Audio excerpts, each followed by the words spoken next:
Iran युद्ध को 5 महीने से ज्यादा का वक्त हो चुका है। अरब सागर से लाल सागर तक बमों के धमाके, मिसाइलों के हमले और फाइटर जेट के तूफानी हमलों से पूरा इलाका कांप चुका है। लेकिन 5 महीने से ज्यादा के युद्ध के बाद अब ईरान युद्ध ऐसे दौर में पहुंच चुका है जहां अमेरिका अब 5 महीने से चल रहे युद्ध को 50 घंटे में खत्म करना चाहता है। ट्रंप को एहसास हो चुका है कि ईरान के परमाणु प्रोग्राम पर लगाम तब तक नहीं लगाई जा सकती जब तक कि ईरान के साथ आर पार का जमीनी युद्ध ना हो। लेकिन दिक्कत यह है कि ईरान के साथ जमीनी युद्ध करने से ट्रंप ने साफ इनकार कर दिया। यही वजह है कि अमेरिकी सेंट्रल कमांड यानी कि सेंटकॉम ने अपनी 20 युद्ध पोत से हॉर्मुज पर कब्जा करने का नया प्लान एक्टिव कर दिया है। इधर मुस्तफा के नए वीडियो और मुस्तफा और राष्ट्रपति मसूद पजेश्कियन की आपात मीटिंग से वॉशिंगटन से लेकर तेल अवीव तक जबरदस्त खलबली मची हुई है। दावा ये किया जा रहा है कि ईरान ने अपनी परमाणु जाल में ट्रंप को पूरी तरह से फंसा दिया है और अब ईरान युद्ध अमेरिका और इजराइल के साथ साथ अरब देशों पर भी बहुत भारी पड़ने लगा है।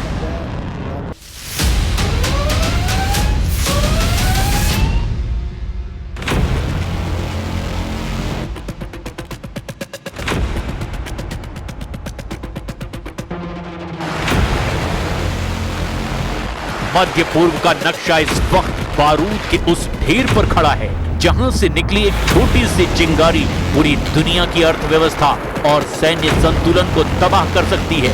फरवरी में शुरू हुआ अमेरिका, इजराइल और ईरान का युद्ध अब अपने सबसे घातक और निर्णायक मोड़ पर पहुंच चुका है।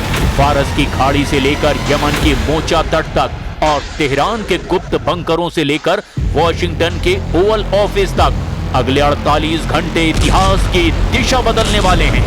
एक तरफ अमेरिकी राष्ट्रपति डोनाल्ड ट्रंप बिना किसी न्यूक्लियर डील के युद्ध से बाहर निकलने का एक गुप्त रास्ता तलाश रहे हैं, तो दूसरी तरफ तेहरान के बंकरों से सुप्रीम लीडर मुस्तफा खामनेई की रहस्यमयी मौजूदगी और राष्ट्रपति मसूद पजेश्कियन के साथ हुई इमरजेंसी मीटिंग ने पूरी दुनिया की खुफिया एजेंसियों को हाई अलर्ट पर डाल दिया है। अगले 48 घंटों में मिसाइलों और ड्रोनों का भयंकर तांडव देखने को मिल सकता है।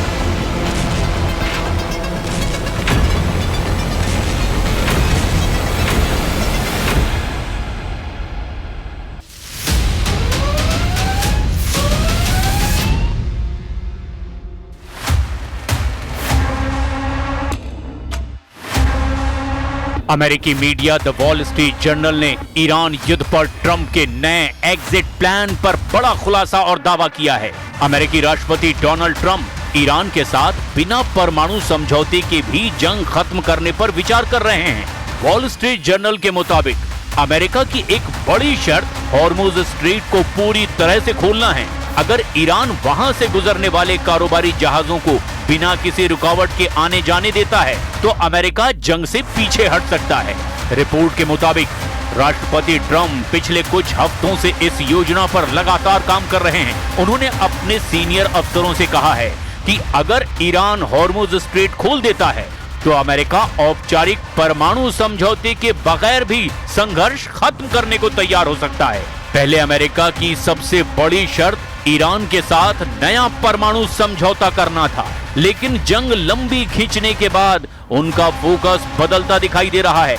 वॉशिंगटन में अमेरिकी राष्ट्रपति डोनाल्ड ट्रंप के लिए ये युद्ध एक नासूर बनता चला जा रहा है। अमेरिका में मध्यावधि चुनाव में 3 महीने से भी अब कम का वक्त बचा है और 5 महीने से जारी इस युद्ध का अब तक कोई ठोस हल नहीं निकल पाया। ट्रंप प्रशासन के अब ये गले की फांस बन चुका है। द वॉल स्ट्रीट जर्नल की ताजा रिपोर्ट और ताजा तरीन राजनीतिक घटनाक्रम के मुताबिक राष्ट्रपति ट्रंप अब ईरान के साथ बिना किसी औपचारिक न्यूक्लियर डील के भी ये युद्ध यहीं खत्म करने और अपनी जीत का ऐलान करने को तैयार हैं। ट्रंप का नया प्लान सिर्फ एक शर्त पर टिका हुआ है, ईरान हॉर्मुज को जहाजों की आवाजाही के लिए पूरी तरह खोल दे।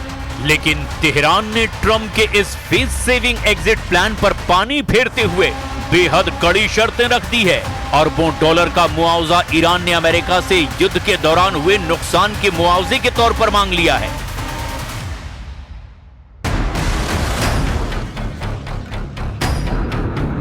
इसके अलावा ईरान ने फारस की खाड़ी से अमेरिकी नौसेना के बेड़ों को हटाने और प्रतिबंध पूरी तरह से खत्म करने की भी शर्त रखी है।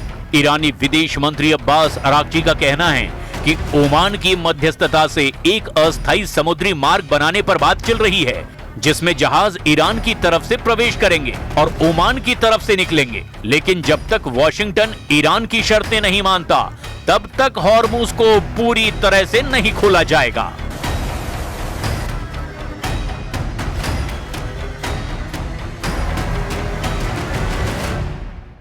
Our negotiations with Oman are regarding the determination of a new maritime route in the Strait of Hormuz. These negotiations have progressed well. I can say we are in the final stages, and the old existing routes will be replaced with new ones. Specialists are currently working on the maps. Of course, this does not mean the opening of the Strait of Hormuz. This agreement may take place, but the opening of the Strait of Hormuz is contingent upon the fulfillment of a set of other conditions, which have, in any case, been conveyed through intermediaries.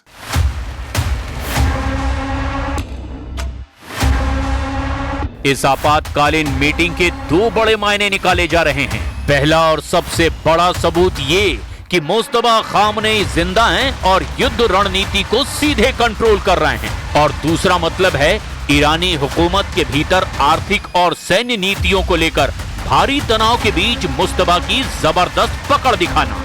दावा ये किया जा रहा है कि meeting के जरिए अमेरिकी प्रतिबंधों और समुद्री नाकेबंदी की वजह से ईरान में मुद्रास्फीति 80% के पार पहुंच चुकी है।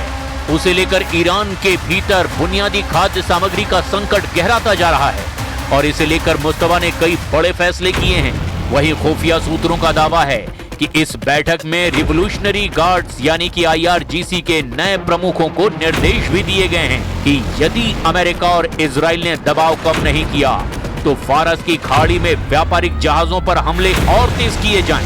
इसके अलावा सुप्रीम लीडर मुस्तफा ने सर्वोच्च राष्ट्रीय सुरक्षा परिषद यानी SNSC की कमान पूर्व IRGC कमांडर मोहसिन रजाई को सौंप दी है, जो इस बात का संकेत है कि अब ईरान समझौते के मूड में कम और ऑल आउट वॉर के मूड में ज्यादा है।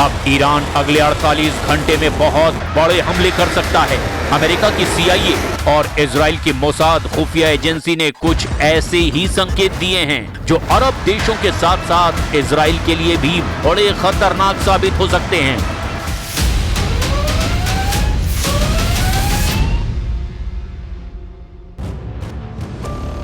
ईरान सऊदी अरब की आरामको ऑयल इंफ्रास्ट्रक्चर पर हमला कर सकता है। जजान और रास तानूरा में आरामको के तेल ठिकाने ईरान के निशाने पर हैं। दावा तो ये भी किया जा रहा है और इराक के शिया मिलिशिया द्वारा स्वार्म ड्रोन और क्रूज मिसाइल अटैक सऊदी अरब पर हो सकते हैं। दावा ये भी है कि ऐसा इसलिए किया जा रहा है ताकि नए सऊदी तुर्की पाकिस्तान समझौते को नाकाम करके तेल की वैश्विक आपूर्ति को रोककर पश्चिमी देशों पर दबाव बनाया जा सके। हॉर्मुज और ओमान की खाड़ी में ईरान हमला कर सकता है। ईरानी रिवोल्यूशनरी गार्ड्स यानी कि IRGC की नौसैनिक नौकाओं और एंटीशिप बैलिस्टिक मिसाइलों जैसे फतेह 2 या फिर सेजिल के द्वारा तेल टैंकरों पर हमले किए जा सकते हैं। ईरान अमेरिका और उसके सहयोगियों को यह संदेश देना चाहता है कि बिना मुआवजा और प्रतिबंध हटाए हॉर्मुज से एक भी तेल टैंकर सुरक्षित नहीं गुजरेगा।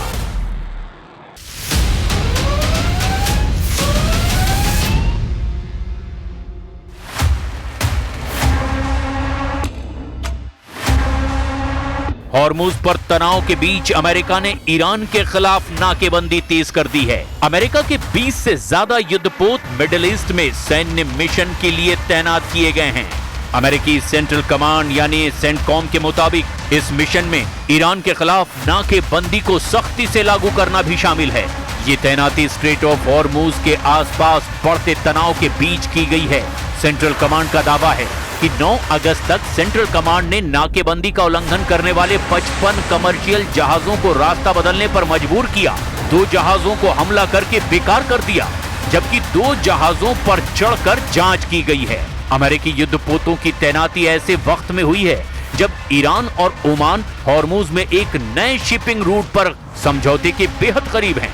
ईरान के विदेश मंत्री अब्बास अराक्ची ने कहा है कि हॉर्मूज में शिपिंग रूट के लिए ओमान से बातचीत अंतिम चरण में है। हालांकि उन्होंने साफ कह दिया कि समझौते का मतलब ये नहीं होगा कि हॉर्मूज खुल जाएगा। कुल मिलाकर हालात अब पूरी तरह से ईरान के ऊपर हैं। ट्रंप को लगता है कि इस वक्त अगर हॉर्मूज खुल जाए तो वो ईरान युद्ध से बाहर निकल जाएंगे। लेकिन सवाल ये खड़ा होता है कि क्या ईरान ऐसा करेगा? क्या बिना मुआवजा लिए ईरान अमेरिका को आसानी से जाने देगा?